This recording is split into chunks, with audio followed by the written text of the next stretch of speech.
নমস্কার বন্ধুরা, আজকে আমি আপনাদের কাছে কিছু কথা বলতে এসেছি। রিসেন্ট একটি নতুন কথা শোনা যাচ্ছে যে ভারত থেকে কিছু কুকুরদেরকে ব্যান্ড করে দেওয়া হয়েছে। তাদের মধ্যে নাকি রটউইলারও আছে। আমি বুঝতে পারছি না রটউইলারের নামটা কেন নেওয়া হয়েছে, রটউইলারকে কেন ব্যান্ড করা হয়েছে। রটউইলার নাকি খুব খতরনাক একটা জিনিস, খুব হিংস্র, মানুষ মার্ডার করে। কোথাও কি আছে, কোনো প্রমাণ আছে? এই যে আমার বাড়ির রটউইলারকে দেখুন, কোনো কারণ ছাড়াই কোনো কুকুর কি কারো উপরে হামলা করে? হ্যাঁ করে। স্ট্রিট ডগগুলোই হামলা করে, তাহলে ওদেরকে কেন ব্যান্ড করানো হচ্ছে না? শুধু এদেরকেই কেন করা হচ্ছে? আর রটউইলার খুব হিংস্র, এই পিটবুল খুব হিংস্র, হিংস্র। ওরা হিংস্র হয় না, ওদেরকে যেভাবে ট্রেন্ড করা হয় ওরা সেভাবেই বড় হয়। আমার দেখা কিছু কিছু মালিক আছে যারা এরকম রটউইলার একটু অ্যাগ্রেসিভ টাইপের গার্ড ডগকে বাড়িতে নিয়ে আসে এবং এমনভাবে ট্রেন করে যাতে ওর বাড়িতে কোনো লোক ঢুকতে ভয় পায়। ডাক্তার পর্যন্ত তাদের কাছে যেতে পারে না। এখানে কার দোষ হলো? সেই ডক্টর দোষ হলো, নাকি যেই মালিকটা তাকে এইভাবে ট্রেন করে রেখেছে তার দোষ হলো?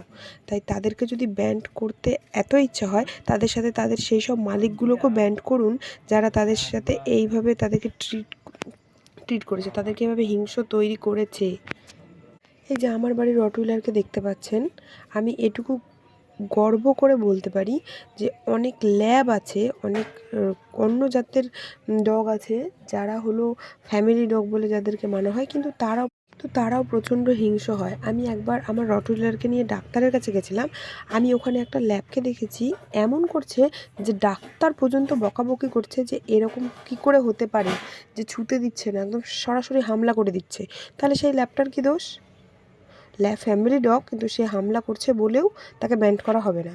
আর রটউইলার একটি গার্ড ডগ, অ্যাগ্রেসিভ বলে সে ফ্যামিলিতে মানুষের সাথে ভালোভাবে থাকার পরেও তাকে ব্যান্ড করে দেওয়া হবে। কি দোষ করেছে? মানুষের বাচ্চারা যখন কোনো দোষ করে, কোনো খুন করে, কোনো মার্ডার করে, তখন সবাই কি বলে যে বাবা মা তাকে শিক্ষা দিতে পারেনি।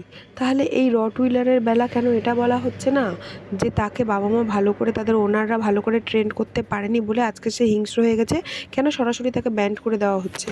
তাহলে যে বাচ্চাগুলো, মানুষের যে বাচ্চাগুলো হিংস্র হয়, মার্ডার করে, তাদেরও কি ইন্ডিয়া থেকে ব্যান্ড করে দেওয়া হবে? আমি বারবার বলছি, যে বাড়িতে এরকম রটউইলার রেখে দিয়ে তাকে এমনভাবে তৈরি করছে, তাকে এমন অ্যাগ্রেসিভ তৈরি করছে যে মানুষ ঢুকতে পারছে না, ভয় দেখাচ্ছে মানুষকে, এটা করে যেই ওনাররা খুব খুশি হচ্ছে, সেই ওনারদেরকে আগে আপনারা ব্যান করুন, তাহলেই কোনো আর সমস্যা হবে না। তারা একটা রটউইলারকে নিয়ে ভাবছে আমি বাড়িতে তাকে বাঘের মতো করে রাখবো, আর লোক বাঘ দেখলে যেমন ভয় পায়, আমার রটউইলারকে দেখে তেমন ভয় পাবে।